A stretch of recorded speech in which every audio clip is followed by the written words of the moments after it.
بسم الله الرحمن الرحيم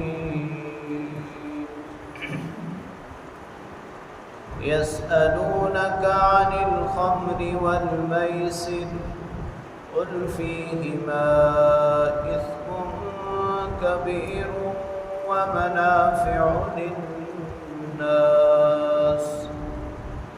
وإثمهما أكبر من نفعهما ويسألونك ماذا ينفقون قل العفو كذلك يبين الله لكم الآيات لعلكم تتفكرون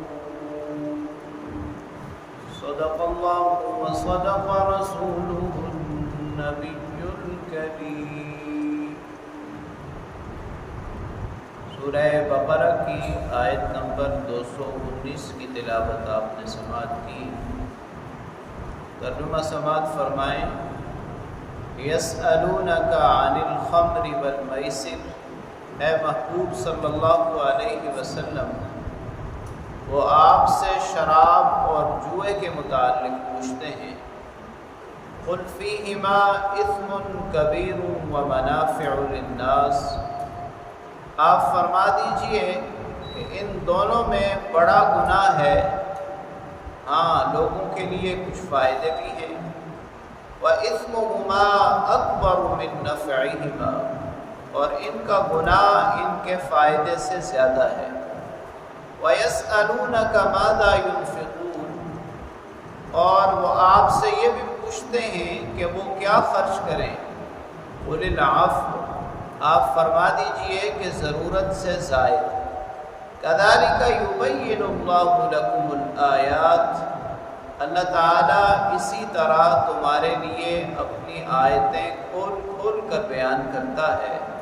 لَعَلَّكُمْ تَتَفَكَّرُونَ، تاکہ تم غور و فکر کرو۔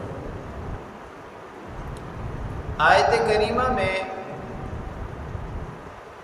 نبی کریم صلی اللہ علیہ وسلم سے پوچھے جانے والے دو سوالات کے جوابات اللہ رب العالمین نے نازل فرمائے۔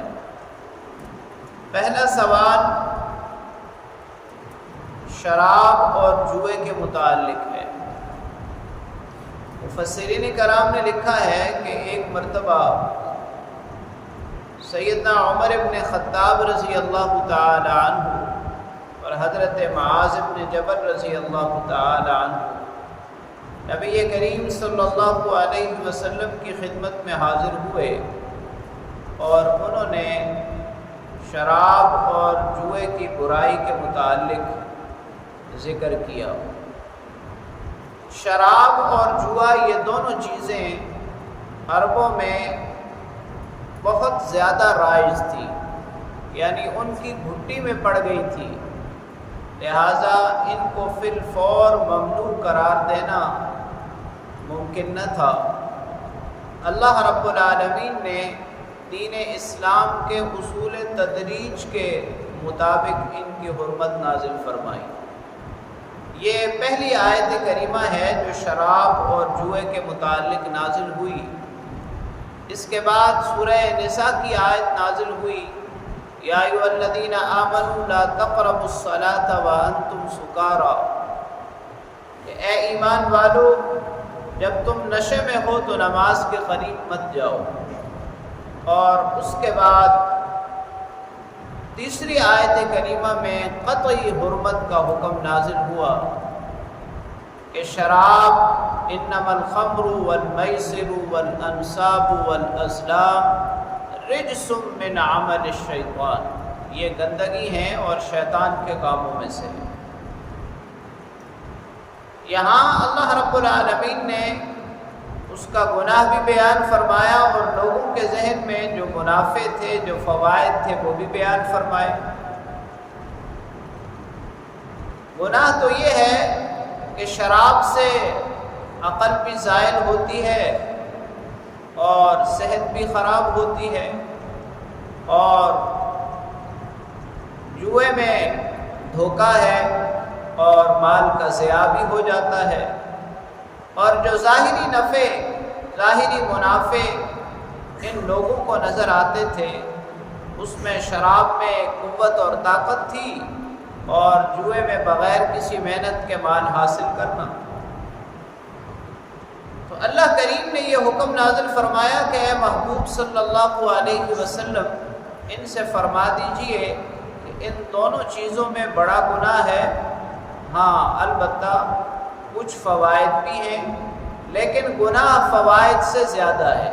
یعنی ابتداً لوگوں کا یہ ذہن بنایا گیا کہ جن چیزوں کو تم نفع بخش، فائدہ مند، سود مند سمجھتے ہو، اس میں فائدہ بہت کم ہے، نقصان بہت زیادہ ہے۔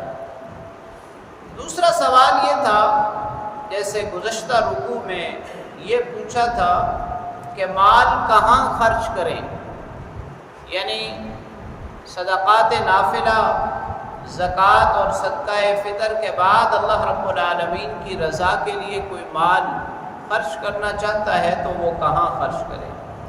اب یہ دوسرا سوال ان ہی صدقات نافلہ کے بارے میں ہے کہ کیا خرچ کریں، یعنی نفلی طور پر خرچ کرنا کب لازم آتا ہے۔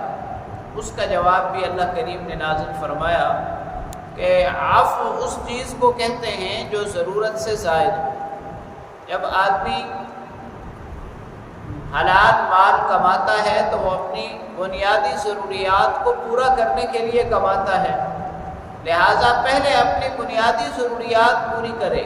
جب اس کی بنیادی ضروریات پوری ہو جائیں تو پھر اگر مال بچ جائے تو وہ اللہ کے راستے میں خرچ کرے۔